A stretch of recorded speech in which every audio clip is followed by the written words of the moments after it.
has a chance to be an unbelievable talent. And he got big money, no denying that. But I just don't get what the problem is, why they don't want to be there.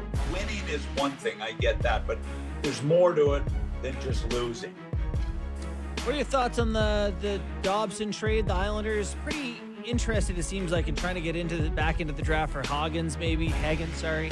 But they lose Dobson here, $9.5 million to Montreal. What are your thoughts on that trade?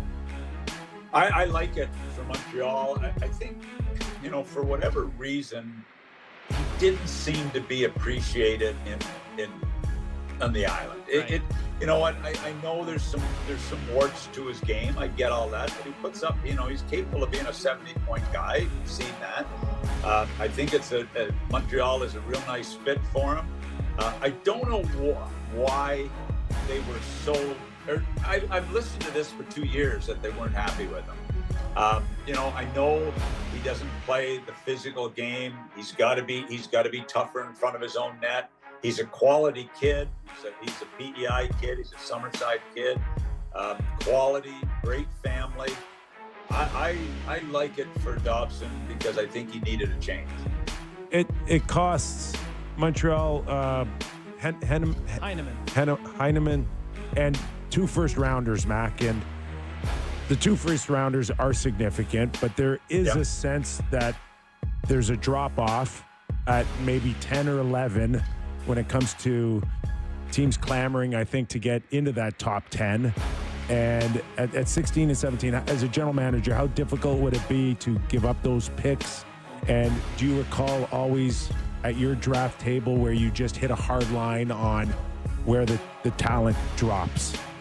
Yeah, everybody knows where the talent drops. It's in every draft. It could be, it could be as high as 3.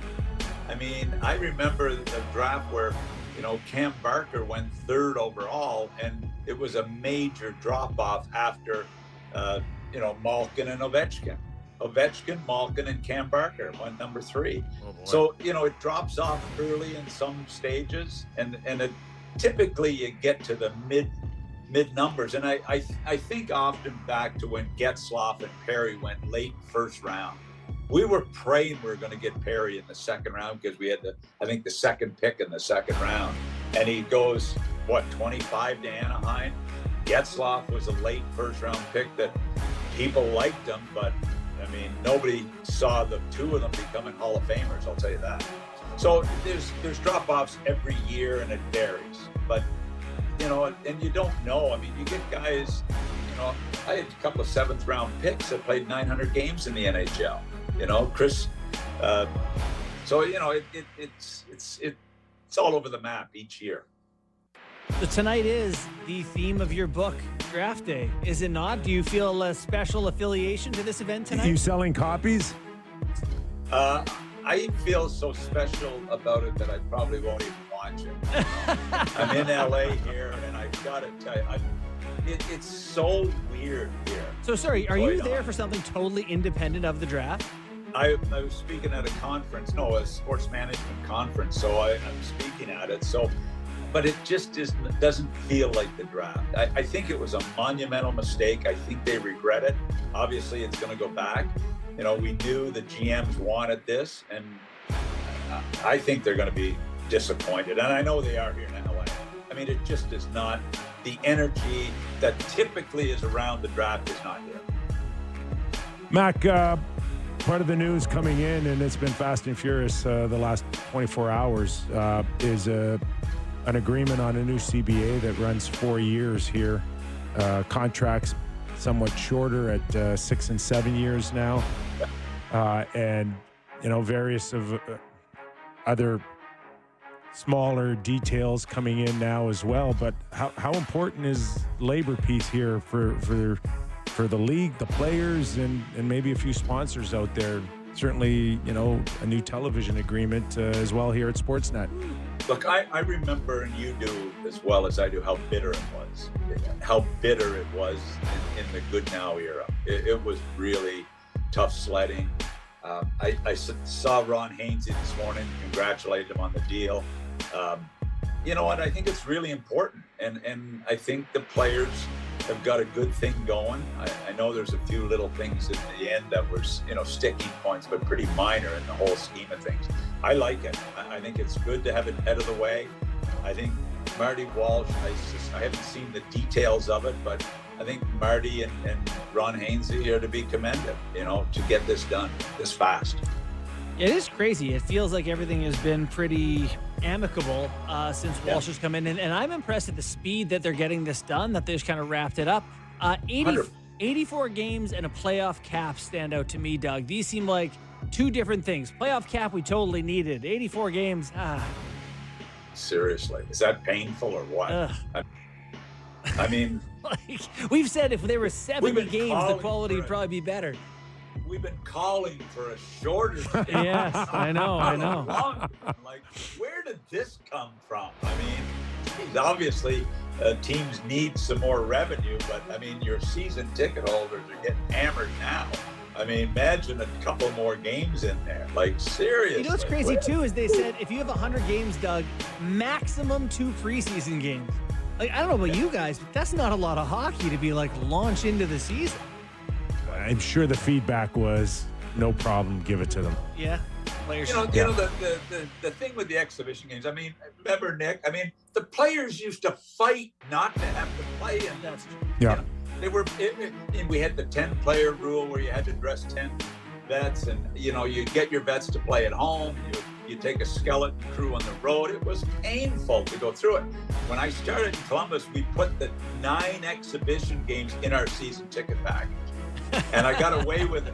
I got away with it for a couple of years, and then it didn't go over so well. So, Detroit always wanted to play the full lineup of exhibition games because they had it in their season ticket package, and it was a home run for teams. Not so much anymore.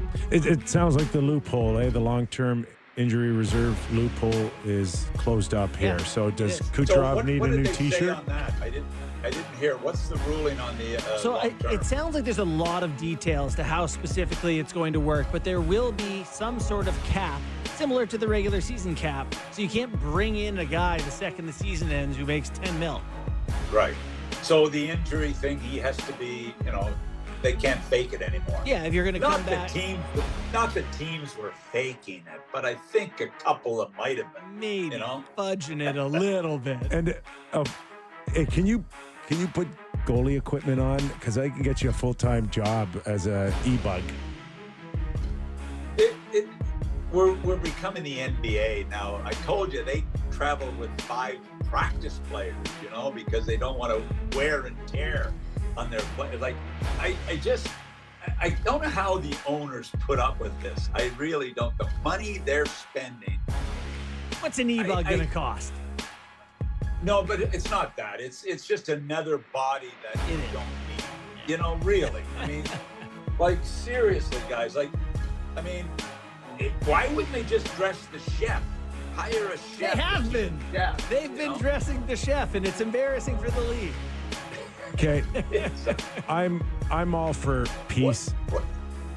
I'm all for peace with the CBA, but when you start, like, can you imagine an intense conversation on now a dress code? They've got a CBA dress, like, you can't enforce a dress code anymore. This might be the most embarrassing thing I've heard in a CBA in history. That there's no dress code. There is no more dress code. Can you imagine top lawyers getting together and having this discussion? Can you wear sneakers with the suit? Who brought this up? I want to know who brought this up. Yeah, but what has been the dress code?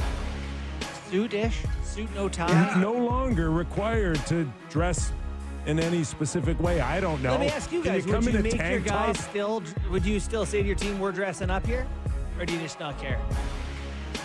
Just look like a pro, right? At the end of the day, just look like a pro. My team's still dressing up. I think it's Bush League. I really do. I don't think it should be written there. I think the teams teams should deal with their own players and say, hey, we expect you to dress When like did a this? pro. When did this become important? Like, did some player get mad and say, go to the CBA I grew about up it? watching Sittler and McDonald, my heroes. I don't ever recall once wondering what they're wearing to the game.